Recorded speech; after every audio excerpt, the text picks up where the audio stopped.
తెలంగాణ రాష్ట్ర ప్రభుత్వంతో చర్చించి కాళేశ్వరం 22వ ప్యాకేజీ పనులకు 23 కోట్ల నిధులను విడుదల అయ్యాయని ఎమ్మెల్యే మదన్ మోహన్ రావు అన్నారు. గురువారం నియోజకవర్గంలోని సదాశివనగర్ మండలం లింగంపల్లిలో మిషన్ భగీరథ నీటి పైప్లైన్ పనులకు శంకుస్థాపన చేశారు. అనంతరం ఎమ్మెల్యే మాట్లాడుతూ కాళేశ్వరం 22వ ప్యాకేజీ నిర్మాణ పనులలో భాగంగా బూంపల్లి, మోతే, కటేవాడే జలశాల నిర్మాణాలకు ఇరిగేషన్ మంత్రి ఉత్తమ్ కుమార్ రెడ్డితో చీఫ్ ఇంజనీర్తో మాట్లాడి అవసరమైన పెండింగ్ లో ఉన్న క్లియరెన్స్ చూపించాము అని అన్నారు. ఆర్థిక శాఖ నుండి ఫైనల్ అప్రూవల్ వస్తే జలాశయాల నిర్మాణ పనులు ప్రారంభం అవుతాయి అని రైతులకు తెలిపారు.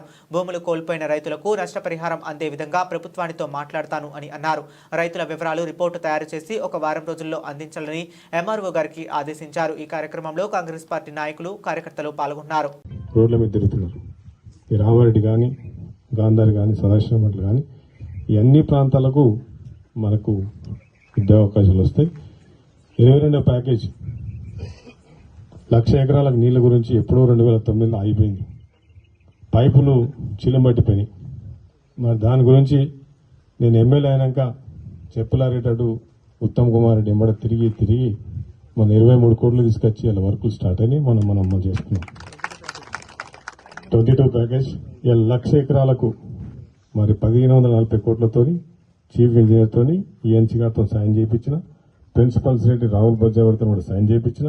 ఇలా ఫైనాన్స్ కూడా ఫైల్ అయింది. 1,540 కోట్లతో మోతే దగ్గర, కాటేవాడ దగ్గర రిజర్వాయర్లు కట్టిస్తున్నాం.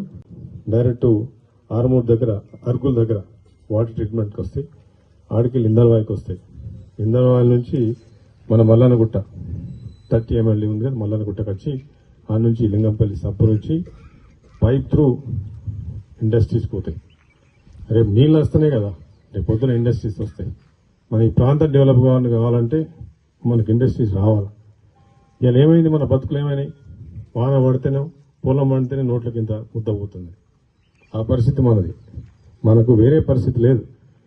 ఎవడన్నా తప్పు మాట్లాడితే వాళ్ళకి చెప్తుంది, అరే మన బతికే మనం ఇవాళ మన పిల్లల బతుకుడు ఇవాళ ఉద్యోగాలు లేకుండా